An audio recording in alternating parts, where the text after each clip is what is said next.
اللہ نے ہمیں بڑا نوازا ہے، بہت کچھ عطا کیا ہے، بڑا کچھ نصیب فرمایا ہے۔ جس طرح کی میری اور آپ کی زندگی گزرتی ہے، ماضی میں تو بادشاہوں کی زندگی بھی اس طرح کی نہیں گزرتی تھی۔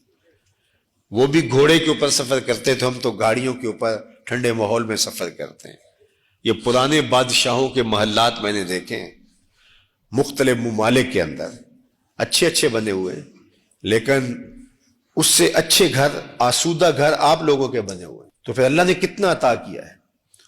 وہ ماضی کے اندر ہم سنتے تھے کہ فلاں فلاں فلاں کو میسر تھا، آج سب کچھ آپ کے پاس میسر ہے، لیکن ہم ناشکرے ہو گئے۔ آج ہمارا سب سے بڑا مسئلہ شکر گزاری سے گریز کرنا ہے۔ سویر سے لے کر شام تک ہمیں یہ شکوے ہیں، اٹھتے ہوئے یہ شکوے کہ ہمارے پاس یہ نہیں، ہمارے پاس یہ نہیں، ہمارے پاس یہ نہیں، ہمارے پاس یہ نہیں۔ کبھی یہ بھی گننا شروع کریں کہ میرے اللہ نے مجھے یہ بھی عطا کیا، میرے اللہ نے مجھے یہ بھی عطا کیا، میرے اللہ نے مجھے یہ بھی عطا کیا۔ ہم نے تو جب سے ہوش سنبھالی ہے یہاں آسودگی دیکھی ہے۔ بچپن ہمارا اچھا گزرا، جوانی اچھی گزری، لڑکپن اچھا گزرا، اب بڑھاپا بھی ٹھیک گزر رہا ہے، لیکن یہ کتنے لوگ ہیں کہ جنہوں نے پوری زندگی مشقتوں میں گزاری، لیکن اس کے باوجود وہ بات بات پہ الحمدللہ کہہ رہے ہیں، اور ہم کہتے ہیں کہ بس جس کے پاس 3-4 کروڑ کی گاڑی بھی ہے، 10 کروڑ کا بنگلہ بھی ہے، بینک بیلنس بھی ہے، اللہ تعالیٰ نے سونے کڑیل جوان بیٹے بھی دیے ہیں، اللہ تعالیٰ نے گھر کو آبادیاں دی ہیں، خوشیاں دی ہیں، صحت دی ہے، تھوڑا سا ڈالر اوپر نیچے ہو گیا تو وہ کہتا ہے جی بس برا حال ہو گیا۔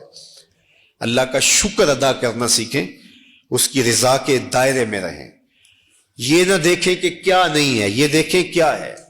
میرے اور آپ کے آقا و مولا نے کتنا خوبصورت ارشاد فرمایا، انظروا الی من هو اسفل منکم، فرمایا اپنے نیچے دیکھنے کا مزاج پیدا کرو، تم اللہ کے شکر گزار بن جاؤ گے۔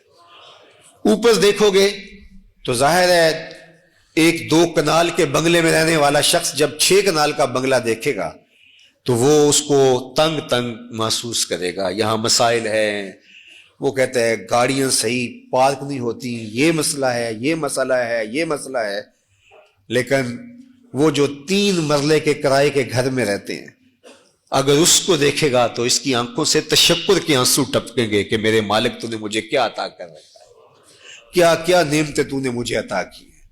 ہمیں معمولی سی تکلیف ہو تو ڈاکٹر کے پاس چلے جاتے ہیں اور کہتے ہیں اعلیٰ سے اعلیٰ اور اچھی سے اچھی دوائی تجویز کیجیے، اور میں اس بوڑھی عورت کو بھی جانتا ہوں کہ جو ہاتھ میں بوتل پکڑے مجھے کہتی ہے دم کر دیجئے، مجھے ہارٹ کا مسئلہ ہے، تو میں نے کہا آپ دوائی لیا کریں، تو وہ کہتے ہیں کہ دوائی کے تو پیسے نہیں، اس لیے تو دم کروانے آئیں۔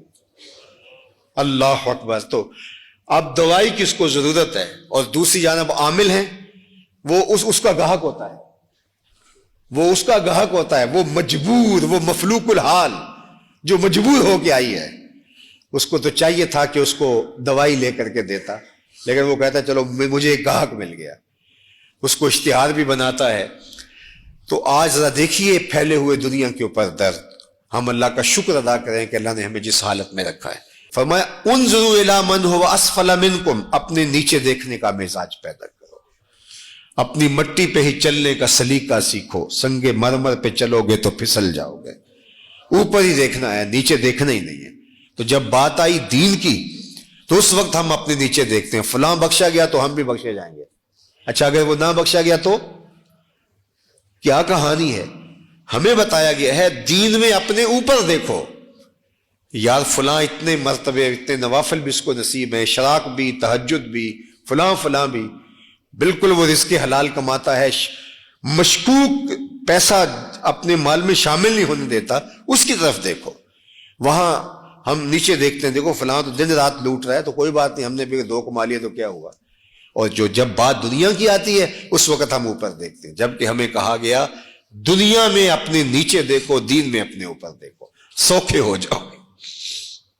تو اللہ کی نعمتوں پر شکرانے کا مزاج پیدا کرو۔ آپ گھر جاتے ہیں، جب بھوک لگتی ہے تب کھانا مل جاتا ہے، وہ بھی ہیں کہ جن کو دن میں 1 مرتبہ کھانا مشکل سے ملتا ہے۔ ہم نے بہت برے حالات دیکھے اور لوگوں کو شاکر پایا، صابر پایا۔ سیریا کے اندر وہ جو 40 لاکھ لوگ پڑے ہوئے ہیں، آپ وہاں سے گزر جائیں تو بعد میں جینا مشکل ہو جاتا ہے۔ وہاں عورتیں 6 بیوہ لے کے بیٹھی ہوئی ہیں، بچے ان کے شوہر شہید ہو گئے، ان کی بیٹیوں کے جو ہیں وہ شوہر شہید ہو گئے، اور ان کے یتیموں کو لے کر کے بیٹھی ہوئی ہیں پھٹے ہوئے خیمے.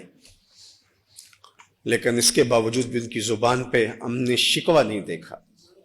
یہی شکوہ ہے کہ امت کہاں ہے. تو اللہ جل شانہ مجھے اور آپ کو یہ توفیق دے کہ ہم اللہ نے جو ہمیں عطا کیا ہے اس پر شکر گزاری. اگر تم شکر کرو گے وہ تمہیں اور زیادہ دے گا، اگر ناشکری کرو گے تو اللہ تعالیٰ بے نیاز ہے.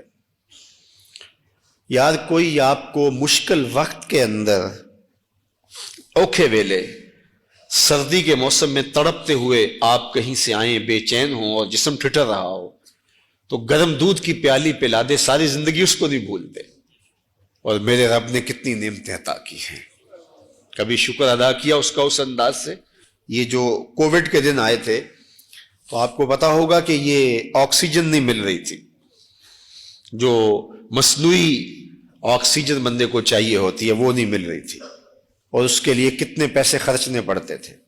تو میں نے ان دنوں میں بھی کہا تھا، آپ کو شاید یاد ہوگا، کہ اللہ یہ ہمیں روز مفت عطا کرتا ہے، وافر مقدار میں ہمارے لیے پیدا کر رکھی ہے. جس طرح ہم اپنا کھانا خریدتے ہیں، کپڑے خریدتے ہیں، گھر بناتے ہیں، اگر ہمیں آکسیجن بھی اپنی ضرورت کی پوری کرنی پڑتی، خریدنی پڑتی، امیر سے امیر آدمی بھی جو ہے وہ اس ڈیمانڈ کو پورا نہ کر پاتا. آکسیجن کے سلنڈر لیے لوگ لائنوں میں لگے ہوتے اور کتنے لوگ مر جاتے آکسیجن نہ ملنے کی وجہ سے. لیکن میرے رب نے اس کو مفت عطا کیا ہوا ہے. سورج کی روشنی مفت عطا کی ہے، چاند کی چاندنی مفت عطا کی ہے، ہوائیں، زمین، آسمان.